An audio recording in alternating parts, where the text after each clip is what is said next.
So one of the, I'm ready. One of the things that I've noticed about Steve is that, and it makes it really difficult to talk to creationists in general, is that they never want to actually be definitive about anything that they're saying. I called into his radio show, I believe it was last week, because on his other talks that he's done, he always says that you can't evolve from one kind to another. And he was saying something like that today with dogs. He said we can see a little bit of evolution, but not from one major kind to another. Creationists refuse to define what that means. There are some who have tried. I believe it's Michael Behe who wrote a book about the edge of evolution, where he tries to define it. And as soon as he put an actual box around it, people immediately were able to show him all the different ways that that box was broken. And that we've known that it was broken long, long ago. And it's that an undesire to even define what you're talking about is how the creationist movement survives, basically. Steve mentioned several things. First of all, he said that no one knows how single cells evolved into multicelled creatures. Google has tons of stuff that you can read about that. We know a lot about how we go from single cell to multicell. It was actually discovered right after World War II how this works, how you go from a single cell to a multicelled creature. The two guys who discovered it, if I can find in my notes here, Jacob and Minot in 1965 discovered how it is that you go from single cell to multicelled organisms. And they discovered it through the study of E. coli. So the main thing that separates us from single-celled organisms is that our cells, not only do they divide, single-celled organisms divide as well. E. coli divides.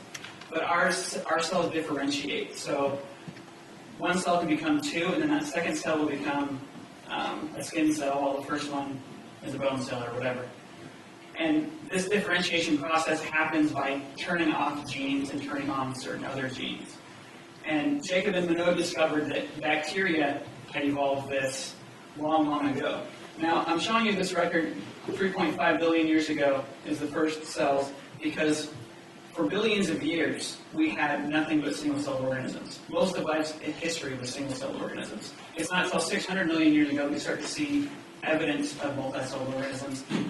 Scientists aren't sure if these are actually the bodies of them or just the marks that they put on the rocks, but these are some of the first multicelled organisms that appear.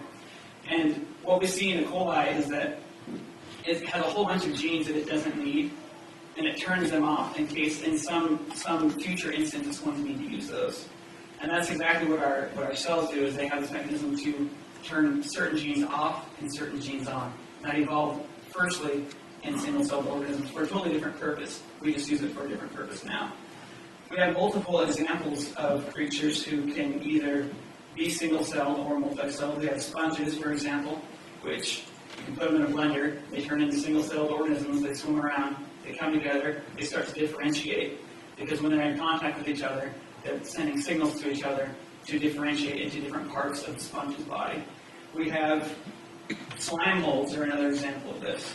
They're single-celled organisms that can also live as multicelled organisms. So we don't have in the fossil record, we can't see, obviously, what the chemistry of the cell was, 60 million years ago, 600 million years ago. But we can see creatures doing the same thing that must have happened back then today. We have a mountain of evidence showing this transition from single-celled to multicelled. I guess that's probably 5 minutes. Got a minute. Oh, great. The other thing that I could talk about here is that the fossil record, we see it go from simple to more and more complex. One of the most complete sequences that we have in the fossil record is from amniotes to mammals. And I only have 4 here in this sequence, but we see mammals evolving from amniotes. We have hundreds of fossils showing this transition. We go from having no mammals anywhere that we can't find anywhere to finding mammals everywhere. By the time we get to 205 million years ago, we see little tiny mammals all over the place. And the entire fossil record, everything about it, we see this chronological sequence where we see one thing before the other, and it makes sense. It makes sense that before you would have mammals, you would have amphibians, and before you would have amphibians, you would have fish, and before you have fish, you have primitive fish. And that's exactly what we see in the fossil record. So.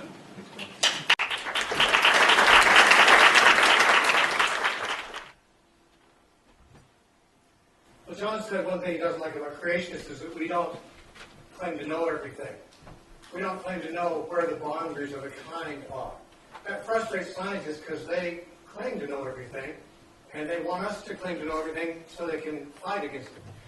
We're not here to talk about everything. We're here to talk about, has science proved that evolution is true? I'm trying to stay on topic here. With 15 minutes at a time to speak, there's very limited amount of things we can discuss. So I thought I'd discuss the subject that we're talking about. Just to, try to stay disciplined here. He talked about that we, creationists, admit to some evolution in the case of the dog. I don't. I don't think the dog evolved. I think there's variation within a species. I don't think the dog evolved into anything other than other kinds of dogs. And that's not evolution. And the way that evolutionists get all their mileage in debate is by a bait and switch tactic. They use the word evolution one way in one sentence and another way in another. They'll say, look at this. Bacteria evolve immunity to antibiotics. We can all see that this is true. Therefore, amoebas evolved into humans. Now wait a minute, that's two different things there. For a creature to have certain genes that turn off and turn on at different times to make some resistant to antibiotics and some not, is not evolution. Not if we're talking about amoebas to man evolution. You see, I don't believe that what happens with dogs is evolution at all. Evolution has got to be directional, from less complex to more complex creatures. It has to be from creatures that are less viable in the real world to creatures that are more viable so that artificial, I should say natural selection can select them. All the varieties of dogs we've made are less viable in the real world. We've got 200 breeds of dogs. Probably the original dog is like a wolf and does just fine in the wild. You make these other breeds of dogs, you put them out in the wild and they'll be eaten alive because they're made to live in artificial environments. Artificial selection and breeding is not the same thing as natural selection. It's something entirely different. Because artificial selection is done by intelligence for a purpose. It is maintained and directed by intelligence. It's in the definition of natural selection that there is no purpose, there is no intelligence. Nature itself is selecting them. We have no evidence that this ever happens. That is in the sense of making the kinds of changes that we need to see grand-scale evolution take place. There are, in my understanding, things about evolutionary claims that cannot be demonstrated and have not been demonstrated. I don't believe that pointing out that there are certain species that can exist in a multicellular form or in a unicellular or protozoic form, that doesn't prove anything about those creatures that don't have the genes for that, developing the genes for that. It may be true that E. coli and certain sponges have the genes that can be turned on and off to exist in various modes. But the question is, where did they get the genes? Where did they get the DNA? Where did that come from? It's not impossible for me to believe that some creatures are born with the DNA that allows them to be born with gills and swim around as pollywogs and develop into land animals. That's not evolution, though, because their babies go back to the gill stage. They don't go up and up and up. They go cyclic. And they do that because their genes allow for that. The question has got to be asked, where do genes come from? He was talking about turning off and turning on genes.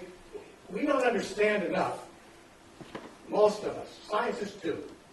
Most of us who are not scientists don't understand genetics enough to realize how much information is involved in the simplest living thing.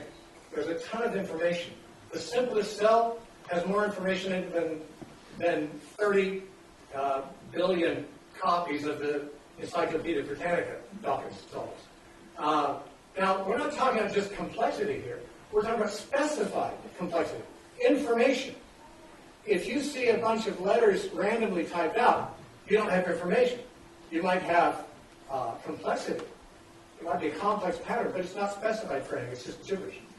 To make a sentence, you have to specify the right place for the right letter to convey information.